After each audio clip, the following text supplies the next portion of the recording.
সকালে একটু গঙ্গায় গেছিলাম, গঙ্গা জল নিলাম, তারপরে বাড়ি এসে একটু খাওয়া দাওয়া করে যে ভাবলাম পর্দাগুলো পাল্টে ফেলি, কারণ পর্দাগুলো ময়লা হয়েছে। আর তাছাড়া কালকের তো পুজো, দোল পূর্ণিমা, সকাল সকাল পুজো, তারপরে আবার গরুর লেগে যাচ্ছে, ওই জন্যে সকাল সকাল পুজোটা সারতে হবে। সব কাজগুলো রাত্রে গুছিয়ে রেখে দেবো।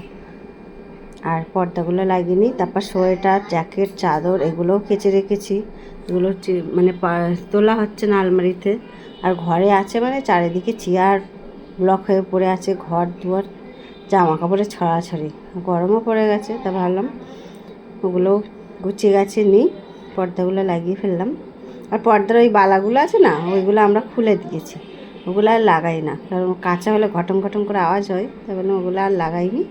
চলুন, এই সোয়েটার আছে, সোয়েটার, চাদর, জ্যাকেট এগুলো। আর এই সাদাগুলো তো আগে তুলতে হবে, কারণ দোলে রং খেলি না সেইভাবে, কিন্তু কে কোথায় দিয়ে রং দিয়ে দেবে, সাদা জামা কাপড়গুলো একেবারেই কিন্তু দাগ হয়ে যাবে, নষ্ট হয়ে যাবে। সেগুলো ভাবলাম গুছিয়ে গাছিয়ে রাখি। আর এইগুলো কাঁচা আছে, তুলবো করে টাইম হচ্ছে না, কারণ এইগুলোতে আবার রং লেগে যায় না, তারপরে আবার কাচতে হবে। চলুন একটু বাজারে যাব পুজোর, তার আগে একটু চা খেয়ে নিই। একটা ঘুম ঘুম লাগছে, তা ভাবলাম একটু চা করে নিই।